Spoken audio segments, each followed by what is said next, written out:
Hi everyone, welcome back to my YouTube channel. My name is Adam, this is Adam Sews, and this is this week's hashtag Friday Sews.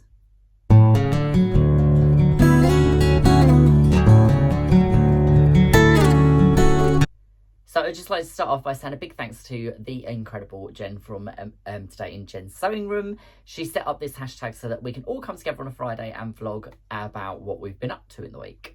So this week has been eventful. I have been off of work for most of the week, which means that I have had as much time as I've probably ever wanted in my sewing room, which is just an ideal week for me. I have made quite a few things this week. I've made some other things as well, which I can't talk about at the moment, but I will talk about later on over the weekend, which are in regards to Project Dresser Girl. I will have a vlog coming out on the 17th, which will be all about Project Dresser Girl, what I'm going to be doing for it, and just a little bit about Project Dresser Girl and what it is about for those that don't know. So to start off with this week, I think I'm going to have to go in and start off with what happened on Wednesday. So a little while ago, me and Carol from Sew Carol got wind that Izzy from Dizzy Cuts and Sews, who is a Canadian YouTuber, quilter, garment sewist, just an all-round amazing person. We got wind that her and her lovely daughter Marianne were going to be coming over to visit the UK. And we knew that they were going to be sort of hitting a couple of different places in the UK, and we sort of had a word with her and said, is there at any point that we can sort of meet up? Because obviously we all wanted to meet up anyway. So we met up on Wednesday in Salisbury town centre. We went out for lunch, which was really lovely. And we spent about 4 or 5 hours together, just basically just talking about so much stuff. We went to Franklin's in Salisbury as well, which is one of my favourite sewing machine shops. And I would just like to put a little sidebar in there that if you are after a sewing machine and you live in the UK, please do check out Franklin's. If there's a particular model or anything you're after, or if you just need advice, give any of the branches a call. My favourite, obviously being closest to me, is Salisbury, and Neil, the manager for there, is brilliant. He will sort you out with whatever you want and whatever you could need. So anyway, getting back to seeing Izzy, it was just the best day. We had so much fun. We talked about everything, probably nothing to do with sewing. We talked about YouTube and where we wanted to go with our channels and just different things throughout the day, and it was just brilliant.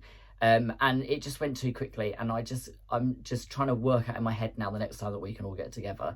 And I think it might have to be next year in Florida, maybe. So that was Wednesday. Tuesday, not a lot happened. Thursday was yesterday. I sewed all day yesterday. I managed to start and finish the Cornell shirt, which is a pattern by Elbe Textiles. I believe it's actually a unisex pattern. I'm not 100% sure though, but I can't see why not. So it's a loose fitting sort of collarless, well, it has got a collar, it's just a stand, it's just sort of like a granddad stand collar, shirt that's really floaty, works really well with drapey sort of woven fabrics. So I chose a white double gauze. So this is the finished shirt. I will try my best, if I can, to put a photo in of me wearing it. It has got proper cuffs and it has plackets. It has a placket down the front, which it comes in two options. You can either do a placket to sort of like 3/4 of the way down like I have, or you can do a fully open shirt with a placket down the front as normal. It then has this lovely collar detail. And not all of my buttons match, but they're all sort of white, so I don't really care, to be honest. I quite like them when they all don't match. So some of them are sort of cream, some of them are white, but they're all the same size, so who cares?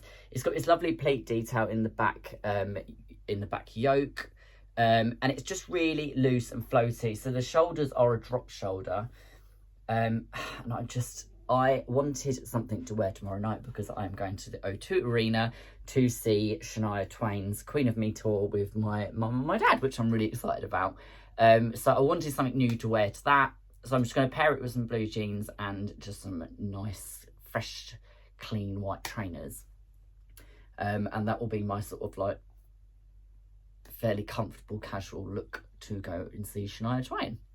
What else have I made this week? I have made actually, I'm completely jumping ahead.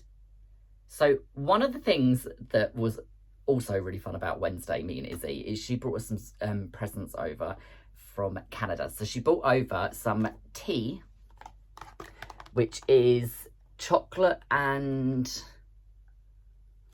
maple flavoured tea.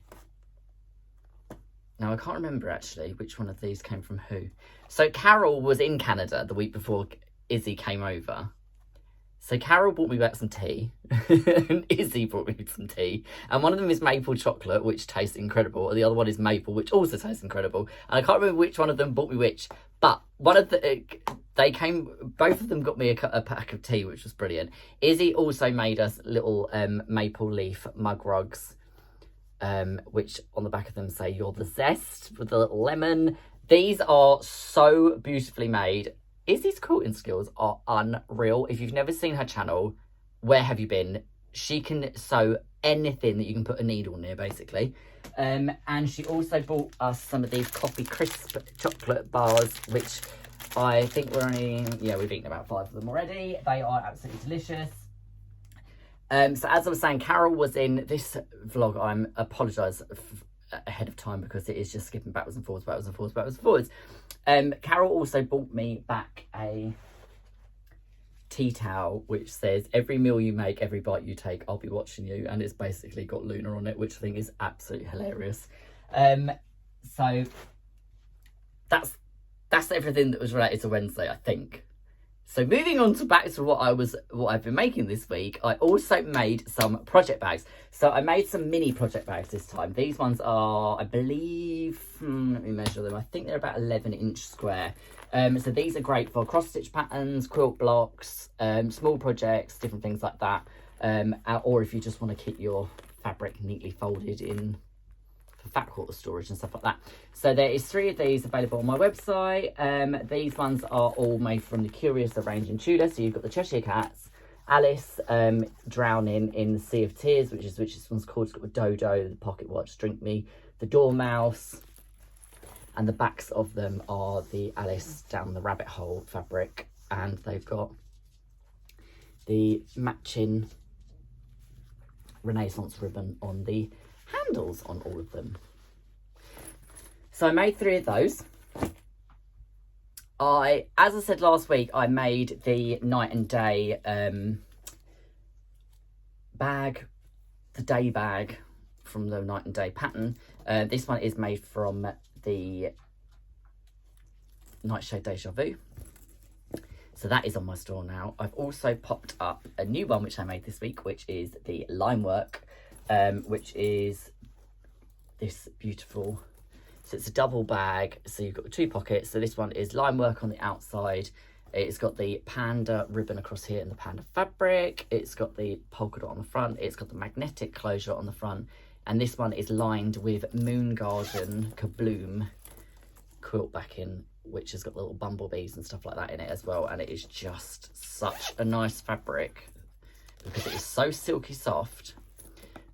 So there is that one, which is now available on my website. And this one, instead of having the Nightshade one has got a printed webbing, this one has got the black and white Tudor webbing on it. So they are both on my website, which I will link down below.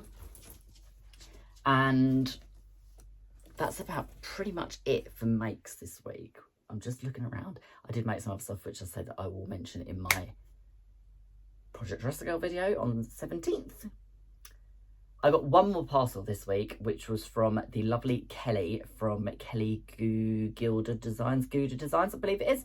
I will link her Instagram down below. If you love Chula, go and follow her because she just makes the most incredible things with Chula. She even makes Chula trainers, like Vans trainers that she makes out of Chula fabric. I don't know how she does it. They look incredible, and she does custom orders on them as well. If you're in America and you want some Chula trainers, go and check her out. The one thing that I ordered though was she made, so Free Spirit didn't actually do charm packs for Nightshade Deja Vu when they launched it. They've done this the last couple of times with a few different Deja Vus. They've just not done charm packs or jelly rolls or anything, any pre-cut for them, other than like some very, very small limited quantity fat quarter bundles. And as some of you may know, that I like to try and keep a charm pack of every range that Tudor ever releases, because it's like a little miniature archive for me of all of her different ranges. So Kelly cut her own charm packs with pink edges, and they're wrapped beautifully. They've even got a little backing on them like charm packs normally have. And she had one left, and I said, you know what? I know that the postage is going to probably be a bit of a crippler, but I really want one. I could have cut my own, but I wanted it cut nice, all stored properly, so on and so forth. And she had one left. So the lovely Kelly sent me that over in the post. And she also sent me some little snippets of out of print. She made this iron-on patch, which goes with the fluffy clouds fabric from Daydream, I believe. She embroidered it onto felt, and then it's got an adhesive backing so I can actually iron it on as an iron-on patch. And she also sent me this lovely handmade notebook sleeve. So I just need to find a notebook that will fit, and then I'm going to have myself a nice little nightshade notebook, which I'm really grateful for. The only other thing that came this week was when I was in Salisbury, I did get myself a 12-inch add a quarter ruler for foundation paper piecing, because the little one is brilliant for small foundation paper piecing, but I'm in the process of trying to work out which of the really big animal foundation paper piece patterns that I want to make a start on. I think I'm going to go with the Boxer dog one, which is by something kits. I can't remember. I will try and link it down below if I remember, but it's a PDF, or you can get it in a printed version as well, but I think the printed version is only available in the US, so I will probably have to get the PDF version and print the 1,000,001 pages out myself. Legit Kits, I think it is. And it is, I think her name, it's a boxer, and I think it's called Lola the Boxer or something like that. It's probably not that, but it's something like that, and I will link it down below if anyone's interested in that. But if you go on the Legit Kits website, you can find all of the ones that they've ever done. And that is pretty much it from me this week, I believe. I will be back this weekend with a vlog about Project Dresser Girl, and I am still trying to find the time to make my video about my Nijuki Industrial, which I will hopefully get out this week as well. And I will see you all soon. I hope you had a good week. Thank you for watching. Thank you to all my new subscribers for subscribing to my channel, and I will see you all soon. Bye for now.